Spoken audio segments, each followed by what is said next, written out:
오늘 주시는 말씀 마태복음 19장입니다. 본문을 함께 찾도록 하겠습니다.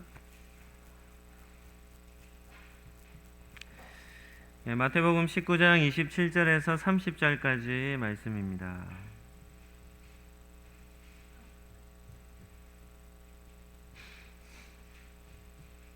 우리 본문을 같이 한 목소리로 합독해서 읽도록 하겠습니다.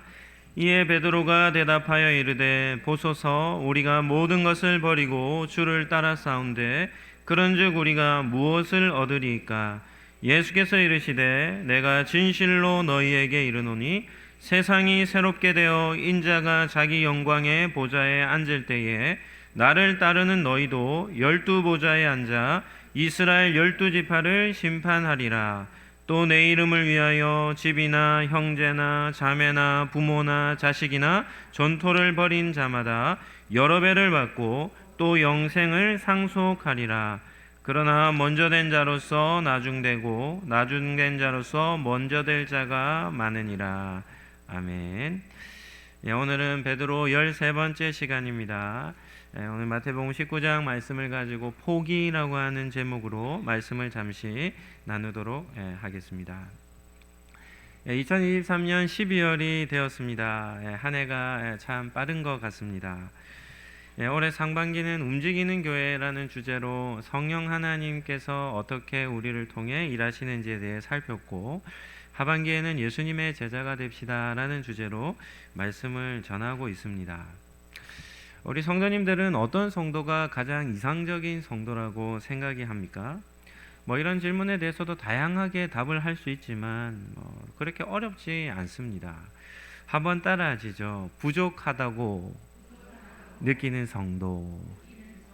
어떤 성도가 가장 이상적인 성도인가 하면 우리 자신이 부족합니다 라고 여기는 그런 마음으로 신앙생활을 하는 사람입니다. 자신의 온전하지 못함을 인정하고, 그러하기 때문에 우리에게 무엇이 필요한가 하면 변화와 성장이 필요함을 느끼는 겁니다. 저는 제 모습으로는 만족하지 못합니다. 저는 신앙이 여전히 부족합니다 라는 것을 깨달을 때야 어떻게 합니까? 예수님을 더 닮아가야 하겠다라는 이런 마음이 우리 속에 찾아오는 것입니다. 신앙생활은 늘 변화와 이런 성장에 대한 마음이 있어야 합니다. 그렇지 않으면 그냥 교회만 다니는 겁니다. 그냥 계속 교회만 다니는 겁니다. 오랜 기간 교회를 다녀도 변화가 없습니다. 이런 사람들을 썬데이 크리스찬이라고 하죠. 그냥 교회만 주일날 교회만 왔다 갔다 하는 겁니다. 성도는 영적인 사모함이 있어야 됩니다. 저에게는 하나님의 은혜가 필요합니다. 이게 자신이 부족함을 느끼는 사람들에게서 가지는 마음입니다. 그 대표적인 것이 예수님을 닮아가고자 하는 마음이죠. 예수님에 대해서 우리가 말씀을 계속 듣지 않습니까? 예수님은 이 땅에 친히 우리의 모습, 인간의 모습을 하고 이 땅에 오신 분입니다. 그러하기 때문에 예수님이 이 땅에 사셨던 모습은 성도들이 어떻게 살아야 하는지를 정확하게 보여주는 것이죠. 한 번 더 따라하시죠. 성도는 삶의 우선순위가 확실해야 합니다. 성도는 세상의 것, 이런 것, 저런 것에 쫓아 세상 사람들이 저기로 갑시다 하면 몰려가는데 거기에 덩달아 쫓아가고, 세상의 것들을 쫓아 이리 휘청 저리 휘청하는 사람들이 아닙니다. 우리가 따를 대상은 오직 한 분입니다. 누구입니까? 예수님입니다.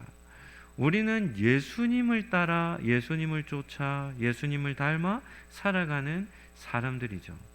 오늘 본문도 아주 중요한 메시지를 전합니다. 예수님의 제자가 누구인가? 어떤 사람이 예수님의 제자인가라는 제자도입니다. 제자도에 대한 분명한 메시지를 오늘도 전하는 것이죠. 한번 따라합시다. 예수님의 제자는 모든 것을 포기합니다. 첫 번째는 네팔 단기 선교에서 있었던 일을 잠시 나누려고 합니다. 네팔은 인도의 영향을 받아서 어떤 사회 구조를 가지고 있냐면 카스트 제도라고 하는 사회 구조를 가지고 있습니다. 지금도 이 세상 가운데는 신분의 계층이 있는 나라들이 있다는 사실을 아십니까? 카스트 제도는 대표적으로 한 4가지 분류로 이렇게 신분이 나뉘어져 있는데 제일 제일 상위 개념이 브라만이라는 계층입니다. 이들은 제사장직, 종교 지도자들을 뜻하는 겁니다. 두 번째는 크샤트리아라고 하는 이 계층인데, 이들은 왕족이나 이제 힘을 가지고 있는 전쟁에 나가는 무사들이 속한 계층입니다. 세 번째는 바이샤라고 하는 계층인데, 이 계층은 그냥 백성들을 얘기합니다. 서민들을 얘기하는 거고, 마지막은 수드라라고 하는데, 이들은 노예를 얘기합니다. 이 신분의 계층이 어떻게 할까요? 철저합니다. 철저합니다. 심지어는 계층이 다른 지역에 가지도 않습니다. 만약에 해운대 지역이 뭐 서민들이 사는 바이샤 지역이다라고 하면 그 위에 있는 크샤트리아나 브라만이라는 이런 계층들은 그 지역을 아예 쳐다도 보지 않습니다. 그 정도로 신분의 계층이 철저한 곳이죠. 가장 높은 신분인 이 브라만에 속한 이 제사장들, 네팔에 가면 힌두교 사원과 불교 사원이 있습니다. 근데 참 재미난 게 무엇인지 압니까? 힌두 사원에 가도 불상이 있고 불교 사원에 가도 힌두교의 이 상들이 있습니다. 무슨 말입니까? 짬뽕 되어 있습니다. 짬뽕 되어 있습니다. 그런데 힌두 사원에 가면 그 중심에 이렇게 뭐 천을 하나 두른 사람이 이 가부좌를 하고 앉아 있습니다. 그런데 많은 사람들이 그 앞에 가서 뭐 하냐면 머리를 이렇게 들이밉니다. 그러면 그 앉아 있는 사람이 이 뭐 눈과 눈 사이에 뭐 도장 같은 걸 하나 찍어주고는 기도합니다. 축복 기도를 해주죠. 그 사람이 누구일까요? 그 사람들이 브라만입니다. 그리고 브라만이 하는 역할은 힌두 사원에 앉아서 자기에게 찾아오는 힌두 교도들에게 뭐 하냐면 축복 기도, 안수 기도를 해주는 것과 또 한 가지는 사람이 죽었을 때 장례식을 치러주는 것이 이 브라만이 하는 역할입니다. 사회적으로 가장 높은 신분이기 때문에 힌두 교도들에게는 존중을 받고 또 경제적으로도 이렇게 부유함을 누리는 것이 브라만의 계층이죠.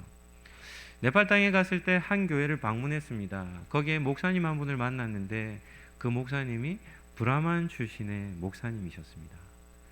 그리고 짧게 자신의 삶의 간증을 들었습니다. 젊은 날이 되었는데 힌두교의 브라만이지 않습니까? 제사장들이지 않습니까? 종교 지도자리였음에도 불구하고 인생의 허망함이 찾아왔는데 이게 극복이 안 되더라는 겁니다. 어떤 방법으로도 인생의 이 허무함을 이겨낼 수 없더라는 겁니다. 그래서 큰 넓은 강을 가로지르는 이 다리가 있었대요. 강을 가로지르는 다리가 있었는데 거기에 가서 그냥 자살해야 되겠다라는 이 마음이 자기 마음속에 찾아들었다는 겁니다. 그리고 자살하려고 결심했던 그날 그 강을 향하여, 그 다리를 향해 걸어가고 있는데 자기 친구 중에 한 사람이 조그마한 책자 하나를 자기 바지 호주머니에 넣으면서 한마디를 했대요. 이 책을 꼭 읽어보라는 겁니다. 자살을 결심한 그날 자살하려고 가는 그 걸음 속에 한 친구를 만나게 되었고 조그마한 책자 하나를 받았는데 그 책을 받는 순간 어떤 마음이 들었냐면 내가 죽기 전에 이 책은 한번 꼭 읽어보고 죽어야 되겠다는 마음이 들더라는 겁니다. 그래서 자살하러 가는 그 길을 돌이켜 다시금 집으로 돌아와서 그 친구가 호주머니에 질러준 책을 펴서 그때부터 그 책을 열심히 읽었답니다. 그 책이 무슨 책이었을까요? 나중에 알게 됐는데 그 책이 마태복음이었다는 겁니다. 그 책을 읽으면서 열심히 읽었는데 그 책을 읽는 순간 기적이 일어났어요. 어떤 기적일까요? 이 브라만의 젊은이가 예수님을 믿게 된 겁니다.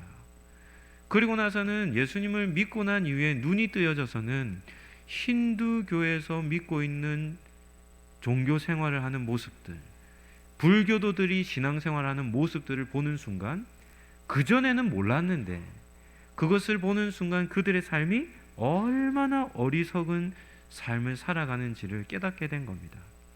그러면서 이 목사님의 마음속에 계속해서 끊임없이 갈등이 일어나는데 그것이 무엇인가 하면 자기 가족들이 누구입니까? 브라만입니다. 힌두교의 제사장들이죠. 그 가족 안에서 자신이 머무르는 데 있어서 너무나도 갈등이 심한 겁니다. 그래서 이 목사님이 이제부터 저는 힌두교도가 아니라 브라만이 아니라 예수님을 믿는 기독교인입니다 라는 것을 가족들에게 알리기를 결심한 겁니다. 이 말을 하면 어떤 일이 발생할까요? 어떤 일이 발생할까요? 그 즉시 뭐가 되겠습니까? 집에서 쫓겨나는 겁니다. 뭐 우리나라로 표현하면 뭘 판다고 합니까? 호적을 판다는 말은 무슨 말입니까? 우리 집안의 혈통에서 뭐 한다는 겁니까? 끊어버리겠다는 뜻이죠. 그래서 이 목사님은 자신이 더 이상 힌두교도가 아님을, 예수님을 믿는 사람이라는 것을 가족들에게 알렸고, 그리고 부모님과 모든 가족들에게 예수님을 믿기를 전한 겁니다. 그런데 어떤 일이 발생했을까요?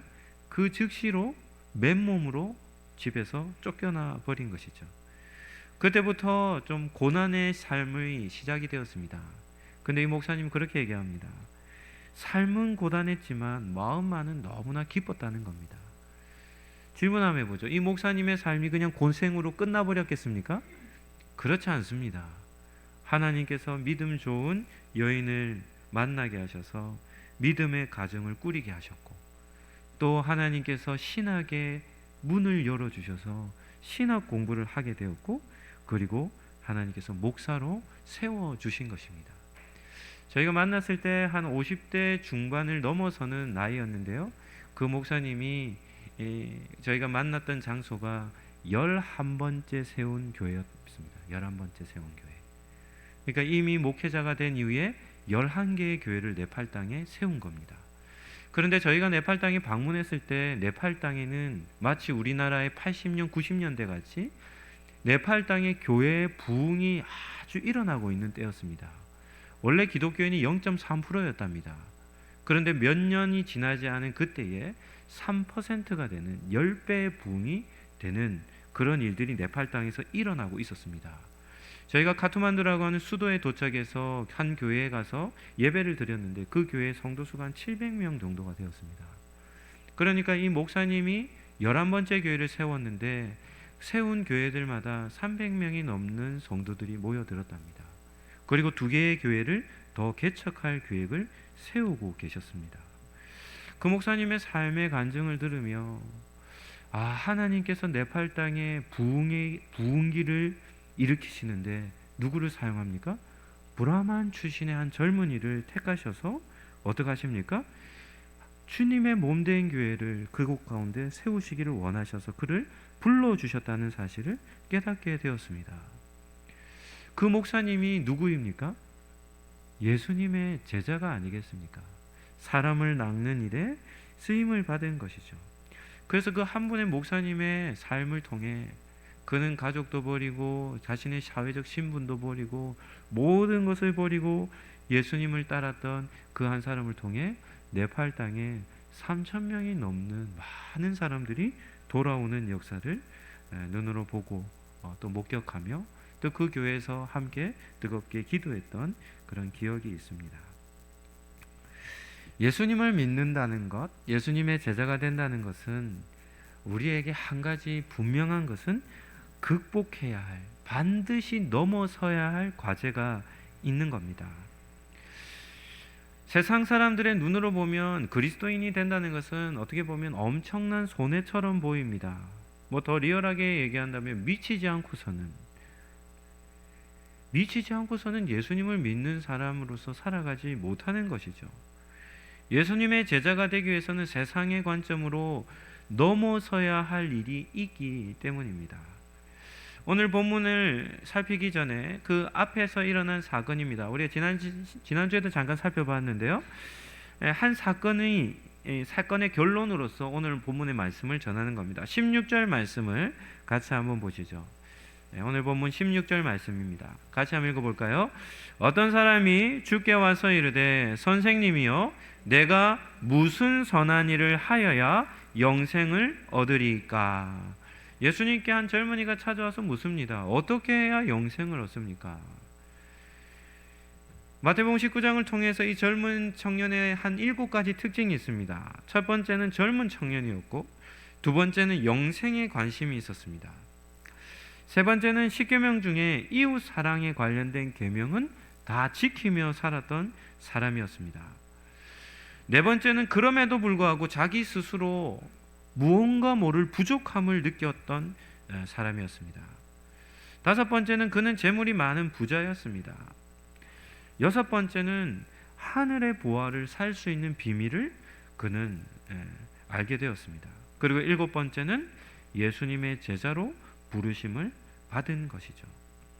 젊고 재산이 많은 젊은 청년이 예수님께 찾아와서는 어떻게 해야 영원한 생명을 얻을 수 있습니까? 라는 질문을 한 겁니다. 이 예수님과 만난 이 사건의 결말이 어떻게 될까요? 우리가 잘 알고 있죠. 22절 말씀을 보실까요? 22절 말씀. 같이 한번 읽어보도록 하겠습니다. 본문 성경에 보시고 22절입니다. 같이 한번 읽어보시죠. 그 청년이 재물이 많음으로 이 말씀을 듣고 근심하며 가니라. 그는 예수님을 따른 것이 아니라 예수님을 버리는 결과를 낳은 겁니다. 질문 하나 하겠습니다. 우리 복음서에서 우리가 복음서 전체를 볼 때 비운의 캐릭터입니다. 정말 안타까운 캐릭터들 여러 사람들이 나오는데요. 그 중에 1위를 꼽으라고 한다면 누구를 꼽을 수 있겠습니까? 1위는 가룟 유다가 아닐까 싶습니다. 이유가 뭡니까? 가룟 유다는 누구의 제자였습니까? 예수님의 12제자의 한 명이었습니다. 누가복음에 보면 예수님의 70인의 제자들도 있습니다. 그러니까 예수님의 12제자 외에도 예수님을 따랐던 여러 제자들이 있는데, 그럼에도 12제자는 특별한 제자인데 그 12명 중에 한 사람이 가룟 유다였습니다. 예수님과 3년 동안 동거동락을 했고 예수님과 늘 함께 식탁 교제를 나누었고 예수님의 가르침을 가장 가까이에서 들었고 예수님의 행하시는 놀라운 기적의 현장들을 뭐 했습니까? 늘 눈으로 목격했습니다. 그런데 그는 어떤 삶을 살았습니까? 결국에는 은 30세겔입니다. 그 은 30세겔에 눈이 몰아가지고는 어떻게 합니까? 예수님을 팔아버린 것이죠. 그리고 마지막에는 악신이 들려서 자기 스스로 자살해버리고 만 겁니다. 정말 안타까운 사람이죠. 이런 것들을 보면 예수님의 제자로 따른다 하더라도 진정한 제자의 반열에 들지 못하는 사람도 있음을 보게 됩니다. 그렇다면 한 번 더 질문하겠습니다. 2등의 자리는 누가 차지하겠습니까? 2등의 자리는 좀 치열할 것 같습니다. 경쟁이. 제가 생각할 때는 2등의 자리는 빌라도 총독이 아닐까 이렇게 생각이 듭니다. 빌라도는 예수님이 죄가 있는 사람인지 없는 사람인지를 알았습니까? 몰랐습니까? 알았습니다. 예수님을 볼 때 이 사람은 죄가 없는 사람이구나 이것을 안 겁니다. 그리고 이 빌라도에게는 아주 지혜로운 아내가 있었습니다. 아내가 빌라도 총독에게 뭐라고 얘기합니까? 밤에 저 예수라는 사람 때문에 밤에 시달린 겁니다. 그래서 그 자기 남편에게 말합니다. 저 사람에 대해서 당신 실수하면 안 된다는 것을 조언하죠. 그런데 중요한 것은 빌라도는 누구를 두려워합니까? 군중들을 두려워합니다. 군중을 두려워하여서 죄 없으신 예수님을 누구의 손에 넘깁니까? 원수들의 손에 넘겨버리죠. 그래서 어떤 결과를 얻습니까? 십자가 복음이 전해지는 곳마다 누구의 이름이 등장합니까? 빌라도의 이름이 등장합니다. 어떤 이름으로 등장합니까? 정말 수치스러운 이름으로 등장합니다. 예수님이 빌라도에 의해 십자가에서 죽임을 당했다는 겁니다. 예수님을 죽인, 십자가에 못 박아 죽인 당사자가 누구라는 겁니까? 빌라도라는 겁니다. 성경에 보면 유대인들의 가치관, 성경적 가치관에서 가장 높은 가치가 있어요. 제일 귀한 가치. 우리가 사는 시대는 물질이 제일 귀한 가치지만 성경에서는 물질보다 더 높은 가치가 있는데 그것이 무엇인지 압니까? 명예입니다. 명예. 다르게 얘기하면 이름입니다. 이름. 아브라함의 축복으로 얘기한다면 어떤 이름입니까? 큰 이름입니다. 큰 빛난 이름입니다. 빛난 이름. 하나님은 어떤 복을 주시냐면 찬란한 빛난 이름의 복을 주시는 것이죠. 그런데 그와는 정반대로 빌라도는 어떤 이름을 얻습니까? 수치스러운 이름, 저주스러운 이름을 얻게 되는 것입니다. 그런데 빌라도와 버금갈 만한 비운의 인물을 한 사람도 소개를 한다면 그 사람이 바로 오늘 본문에 나오는 젊은 부자 청년입니다. 그는 예수님께 영원한 생명을 얻는 길을 물으며 그 길을 찾고자 예수님을 찾아왔습니다. 그렇다면 그 길 영생을 어떻게 얻습니다라는 질문에 분명한 해답을 얻었습니까? 못 얻었습니까? 예수님을 통하여 그 길이 어떤 길인 것을 분명하게 그 질문에 대한 답을 얻었습니다. 그리고 어떻게 합니까? 그 길이 예수님의 제자가 되는 길임을 예수님이 알려주시는 겁니다. 어렵게 얘기하지 않습니다. 정확하게 얘기하셨습니다. 당신의 제자로 위대한 인생으로 그를 초청한 겁니다. 그런데 이 젊은 부자 청년은 어떻게 합니까? 재산을 포기하지 못해 예수님의 제자가 되는 길을 포기해 버린 것이죠. 이 젊은 청년은 십계명을 지켰습니다. 인간관계 속에서 순종해야 할 그런 도둑질, 간음, 이런 여러 가지 십계명, 인간관계 속에서 있는 십계명을 다 지켰던 사람이죠. 그런데 중요한 것은 무엇인가 하면 그러한 삶을 살고 있었음에도 그 마음의 중심은 무엇에 사로잡혀 있었습니까? 물질에 사로잡혀 있었던 겁니다. 겉으로 보면 모범적인 성도처럼 보입니다. 그런데 실상은 돈을 놓치지 못한 우상숭배자에 불과했던 것입니다. 그래서 예수님보다 돈을 더 사랑한 것이죠. 자기 자신이 가지고 있었던 많은 재산으로 인해서 예수님의 부르심을 거절하는 결과를 얻게 된 것입니다. 사람들은 가치관을 쫓아 살아갑니다. 이 가치관은 무엇인가 하면 우리 마음의 중심을 뜻하는 겁니다. 성도는 누구를 중심으로 삼아야 합니까? 예수님을 중심으로 삼아야 합니다. 그러할 때에 무엇을 얻을 수 있습니까? 영생을 얻을 수 있는 것이죠. 예수님의 제자로 영광스러운 부르심을 입어도 포기해버리는 결과를 낳은 겁니다. 이 부자 청년은. 예수님의 부르시는 이 제자의 길은 단순히 십계명의 이웃에 대한 계명을 지키는 것으로 해결되는 문제가 아니죠. 이웃 사랑이라는 계명 앞에 누구 사랑에 대한 계명이 먼저 있습니까? 하나님 사랑에 대한 계명이 먼저 있지 않습니까?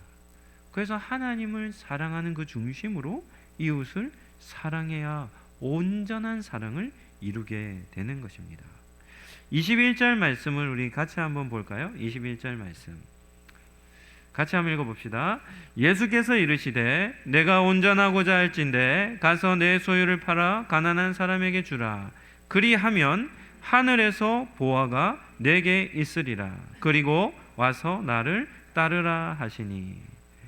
이 본문의 말씀이 무엇인가 하면 십계명으로 비유한다면 1계명이 너는 나 외에 다른 신을 내게 두지 말라라고 하는 우상 숭배를 금하는 1계명에 해당이 되는 겁니다. 이 1계명이 해결이 되지 않고서는 어떤 변화도 일어나지 않는 것이죠. 이 젊은 청년은 그래도 자기 자신에게는 영적인 문제가 있음을 좀 느꼈던 것 같습니다. 그래서 자신이 나름 십계명을 지키고 산다고는 하지만 영적인 목마름이 있었던 것이죠.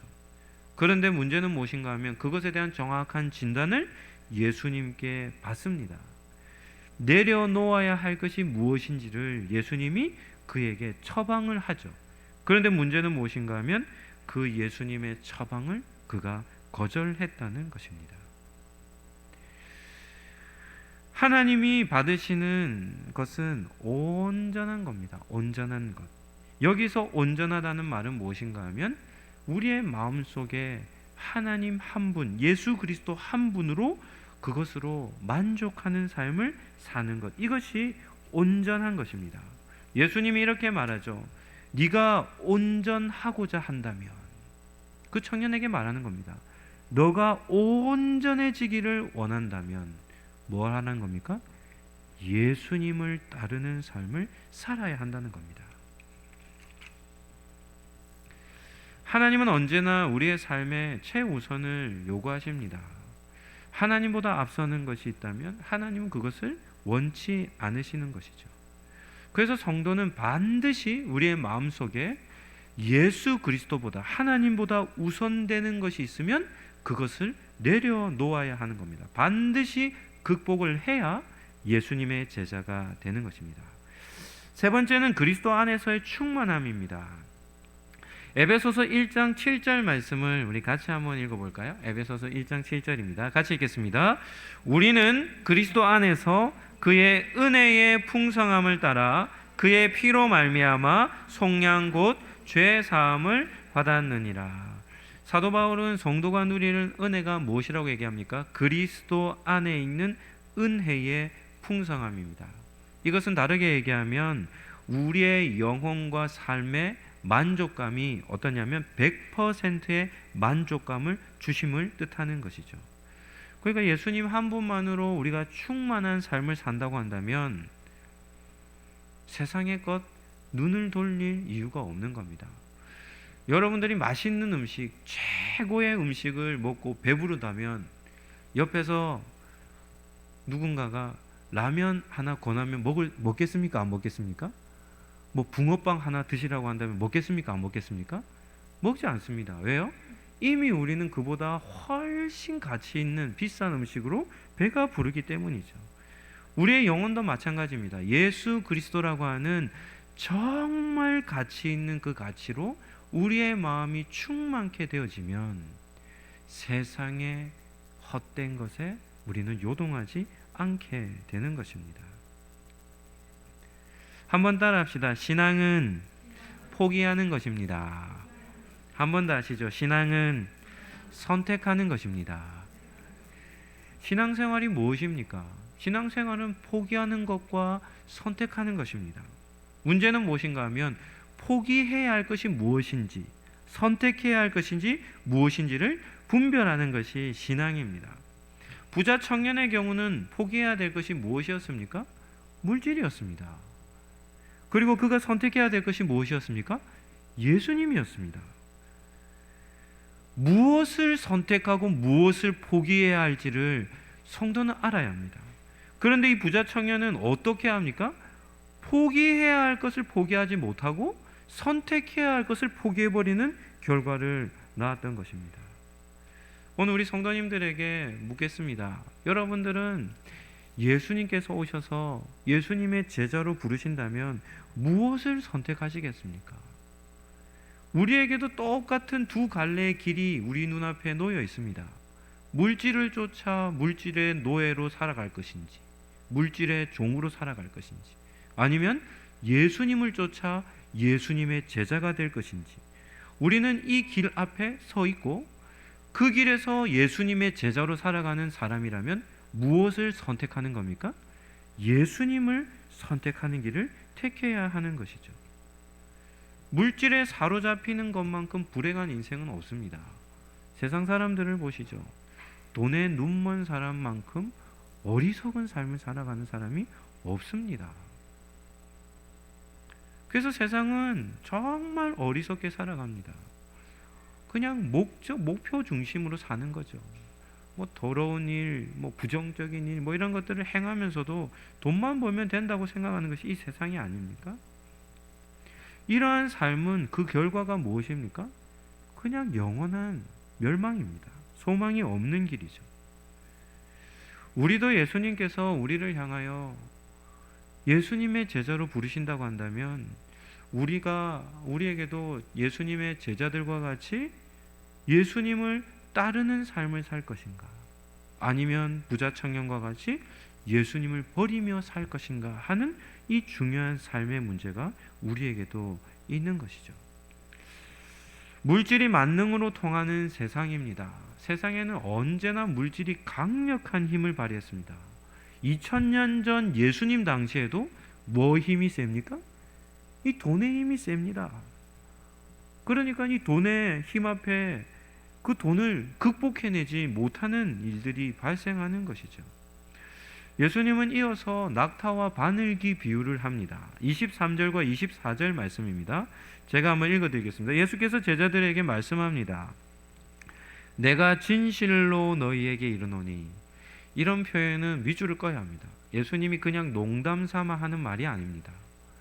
예수님께서 진실로 너희에게 이른다라는 표현을 할 때마다 무엇을 얘기하냐면 천국의 원리, 신앙생활의 핵심되는 가르침, 세상 사람들이 도무지 알지 못하는 비밀한 것을 가르칠 때마다 예수님이 이렇게 말합니다. 내가 진실로 너희에게 말한다는 겁니다. 부자는 천국에 들어가기가 어렵다는 겁니다. 다시 너희에게 말하노니 낙타가 바늘기로 들어가는 것이 부자가 하나님 나라에 들어가는 것보다 쉽다는 겁니다. 여기서 말하는 부자는 어떤 의미가 있겠습니까? 단순히 세상에서 재산이 많은 사람을 그 정도만이 부자가 아닙니다. 여기서 말하는 부자는 어떤 사람일까요? 물질을 우상으로 섬기는 사람입니다. 물질에 매여 사는 모든 사람을 뜻합니다. 물질을 숭배하는 사람은 천국에 절대 들어가지 못하는 겁니다. 낙타는 예수님 당시 팔레스타인 지역에 있어서 가장 큰 동물 중에 하나로 꼽힙니다. 그 큰 낙타가 바늘 귀로 들어갈 수 있습니까? 절대 못 들어가죠. 그런데 부자가 천국에 들어가는 것이 낙타가 바늘길을 통과하는 것보다 어렵다고 얘기하니까 부자는 천국에 들어갈 수 있다는 말입니까? 없다는 말입니까? 절대 없다는 말입니다. 절대 없다는 말입니다. 물질을 붙든 상태로 천국 문은 이르지 못합니다. 이르지 못하는 것이죠. 그만큼 많은 것을 가지고 있고 그것을 포기하지 못하는 것은 예수님의 제자로서 합당하지 아니함을 뜻하는 겁니다. 그런 말을 들으니까 이 제자들이 깜짝 놀라는 겁니다. 그렇다면 누가 구원을 얻을 수 있습니까? 라고 이렇게 질문하죠. 26절 말씀 우리 같이 한번 읽어볼까요? 26절입니다. 예수께서 그들을 보시며 이르시되 사람으로는 할 수 없으나 하나님으로서는 다 할 수 있느니라. 말씀을 정리하도록 하겠습니다. 부자 청년의 사건의 결론 부분에서 우리가 살펴보고 있는 주인공인 베드로가 등장합니다. 그리고 예수님께 한 가지 질문을 하죠. 예수님, 그러면 우리와 같이 모든 것을 포기하며 예수님을 따른 사람들에게는 어떤 보상이 있습니까? 이런 질문을 합니다. 그때 예수님께서 28절, 29절 말씀으로 베드로에게 대답합니다. 이 두 절은 중요하니까 우리 같이 한번 읽어보시죠. 28절, 29절입니다. 예수께서 이르시되 내가 진실로 너희에게 이르노니 세상이 새롭게 되어 인자가 자기 영광의 보좌에 앉을 때에 나를 따르는 너희도 12보좌에 앉아 이스라엘 12지파를 심판하리라. 또 내 이름을 위하여 집이나 형제나 자매나 부모나 자식이나 전토를 벌인 자마다 여러 배를 받고 또 영생을 상속하리라. 아멘. 예수님을 위해서 모든 것을 포기한 자들에게는 예수님이 두 가지 약속을 하시는데, 첫 번째는 12보좌에 앉는 축복을 합니다. 이 이스라엘은 성 입구에 보면 성문은 사람들이 많이 왕래하는 곳이기 때문에 성문에는 한 옆에 뭐가 있었냐면 재판소가 있었습니다. 그래서 그 재판소에는 그 성을 다스리는 장로들이 앉아 있었고, 그 성 안에서 일어나는 민원들이죠. 여러 가지 문제들이 있으면 누구를 찾아옵니까? 피해자와 그 사람들이, 이 소송을 거는 사람들이 어디냐면 그 재판소 장로들 앞에 그 문제를 가지고 찾아오면 장로들이 그 문제를 재판하는 역할을 했습니다. 그래서 이 재판하는 자리에 앉아 있는 것은 아주 영광스러운 것이죠. 그런데 예수님께서 뭐라고 얘기하십니까? 세상이 새롭게 되어, 이 땅에서 일어나는 일이 아니라 어떤 때를 얘기하는 겁니까?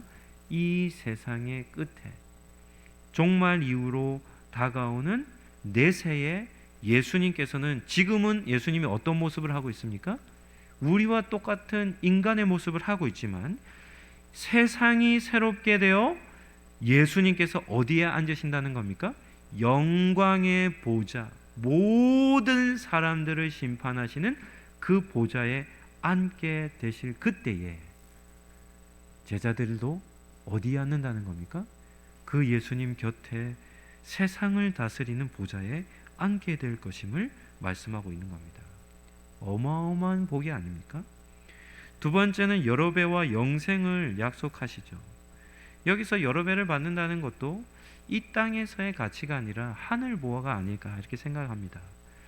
우리는 하나님 앞에 작은 것을 드렸는데 하나님 그보다 더 귀한 것으로 우리에게 갚아주신다는 겁니다. 우리 하나님은 결코 악덕 기업주가 아닙니다. 우리에게 무언가를 가지고 있으면 그거 다 내놔, 다 빼앗아 가시는 분이 아닙니다. 성경은 이렇게도 기록하죠. 물 한 잔, 연약한 이웃에게 대접한 물 한 잔도 하나님은 뭐 하신다는 겁니까? 갚아주시는 분입니다. 그런데 예수 그리스도를 위하여 자기의 것을 드린 사람이라고 한다면 절대 거기에는 손해가 없습니다. 손해가 없습니다. 여러 배를 보상받을 것이고 그와 더불어 영원한 생명도 약속하시는 것을 보게 되는 것이죠. 질문 한번 해보죠. 제자로 살아가는 삶이 복입니까? 아니면 손해입니까? 우리도 수치적 계산을 하지 않습니까? 많은 사람들이 투자라는 걸 합니다. 더 큰 가치를 위해 뭐 하는 겁니까? 적은 가치로 더 많은 것을 얻고자 투자하는 것이죠. 최고의 가치 투자는 어떤 투자입니까? 예수님을 위하여 우리의 삶을 드리는 것입니다. 그렇다고 한다면 거기에 대해서는 이 땅의 것이 아니라 영원한 가치로 하나님은 우리에게 갚아주시는 것입니다. 베드로라고 하는 인물은 어부입니다. 그냥 갈릴리에서 어부입니다.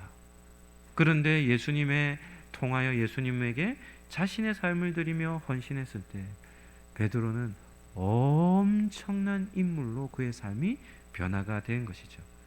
우리 한국 땅에도 자신의 삶을 헌신하여 드렸던 선교사님들, 그 이름이 별과 같이 빛나지 않습니까? 많은 사람들, 하나님을 위해 헌신했던 사람들은 여전히 시대를 넘어서서 그의 이름이 찬란한 빛과 같은 이름으로 우리에게 전해져 오고 있습니다. 우리 역시도 신앙생활을 하고 있고 우리도 하나님의 역사에 우리도 함께 동력하고 있죠. 그런데 그러한 동력하는 사역 속에 여러분들의 이름도 제자들의 이름과 같이 기억되는 이름이 되시기를 예수님 이름으로 축복합니다. 우리 상록교회도 20년의 역사를 가지고 있지 않습니까? 여기까지 오는데도 믿음의 선조들의 걸음들이 있습니다. 선배들의 걸음이 있습니다. 우리 상록교회라는 이름을 거론될 때마다 여기에 예배드리는 우리 성도님들의 이름이 잊혀지지 아니하는 이름으로 하나님 앞에, 성도들 앞에, 후대들 앞에 기억되시기를 예수님 이름으로 축복합니다. 한번 따라하겠습니다. 제자는 예수님 한 분만을 따릅니다. 아멘입니까? 예수님을 따르는 삶을 사셔서 세상의 물욕들, 세상에 있는 욕구들을 다 극복해내시고 하나님 한 분만을 섬기는 참된 예배자가 되시기를 예수님 이름으로 축복합니다. 우리 같이 찬양하시고 예배 우리 함께 짧게 한번 기도하고 마치도록 하겠습니다. 내 안에 가장 귀한 것 함께 찬양하겠습니다.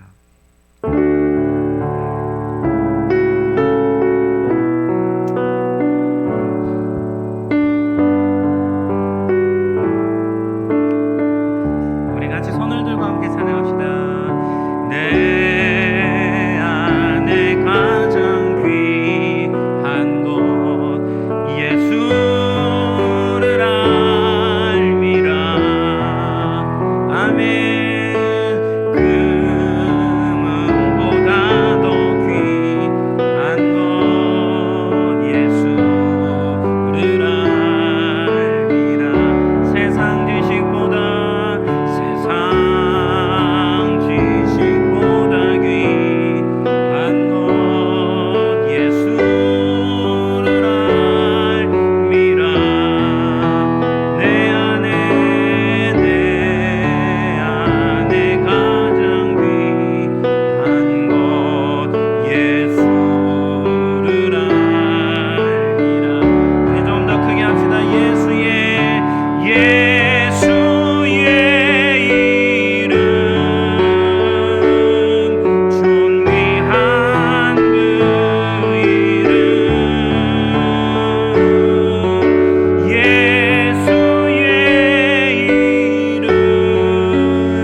세상의 것 매이지 않도록 위해 기도합시다. 우리의 마음 세상의 것에 빼앗기지 않도록 기도합시다. 물질도 참 중요하지만 물질은 다스려야 될 것이고 우리는 섬겨야 될 대상은 오직 하나님 한 분밖에 없는 줄로 믿습니다. 예수님의 제자로 예수님을 닮아가는 삶을 살게 하시되 물질을 잘 선용하는 지혜를 주시고 물질이 흘러갈 곳이 무엇인지를 깨닫게 하여 주셔서 물질을 따라 사는 것이 아니라 물질을 잘 사용하며 사는 성도들이 될 수 있도록 위해서 어리석은 젊은 부자 청년과 같은 삶을 살아가지 않도록 영생의 길을 보고도 포기하지 않도록 그 길을 선택할 수 있는 믿음을 달라고 우리 함께 주여 한번 외치시고 간절히 한번 기도하도록 하겠습니다. 기도하겠습니다. 주여, 아버지 하나님 기도합니다. 나를 따라오라 라는 예수님의 부르심을 오늘도 듣습니다. 우리도 예수님을 따라 살아야 할 사람들인 것을 아버지 하나님 깨닫습니다. 그런데 예수님의 제자가 되기 위해서는 반드시 넘어서야 할 것들이 있습니다. 우리 속에 우상으로 자리매김하고 있는 물질의 문제, 아버지 하나님 이 세상의 가치의 문제들 넘어서야 우리는 예수님을 따라갈 수 있습니다. 아버지 하나님 기도합니다. 제자가 되기를 원합니다. 예수님을 따르기를 원합니다. 세상의 것들을 다 내려놓기를 원합니다. 그러나 세상의 가치로 볼 때는 손해인 것처럼 보이지만 그러나 그렇지 않습니다. 예수님을 따라 사는 것이 영생의 길이요 가장 가치 있는 일이요 하나님 나라에 우리의 이름이 존귀하게 여김을 받는 길이요 아버지 하나님 우리가 헌신하여 드린 것보다 더 큰 은혜와 복을 받는 길인 것을 보게 됩니다. 아버지 하나님 믿음의 눈이 뜨여져야 우리가 예수님의 제자로 살아가는 아버지 하나님 삶을 살게 되는 줄 믿습니다. 부자 청년과 같이 하나님 나라의 입구에서 아버지 하나님 천국을 포기하는 자들이 되지 않도록 도와주시고 영생을 소유하되 이 땅에서의 삶도 가치 있는 삶을 살아갈 수 있도록 주여 도와주셔서 우리 상록교회 성도 한 사람도 예외 없이 예수님의 제자가 되게 하시고 우리는 세상의 것을 포기하며 주님을 선택하는 예수님의 제자들이 될 수 있도록 도와주시옵소서.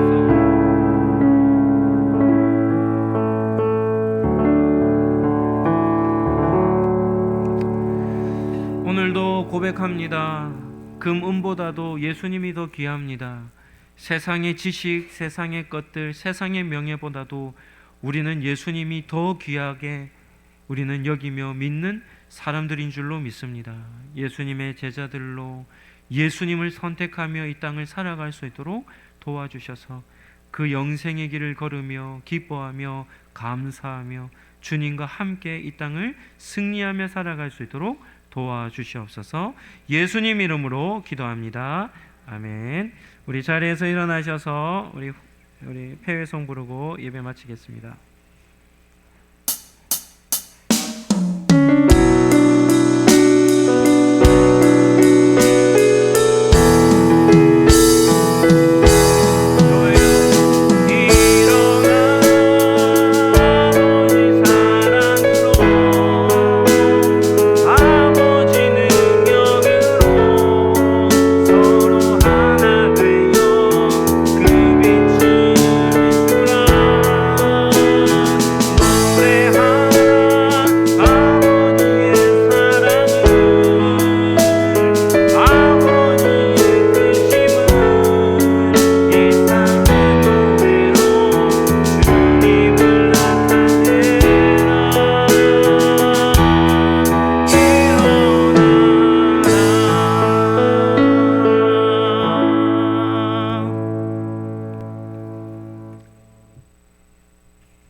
우리를 위해 모든 것을 내어주신 예수님의 은혜와 우리를 제자로 불러주시는 하나님의 사랑과 믿음을 붙들어 주시는 성령님의 교통하심이 예수님만을 따라 살기로 다짐하는 우리 상록교회 모든 권속들, 가정들, 나라와 민족 위에 지금부터 영원토록 함께 있을지어다. 아멘.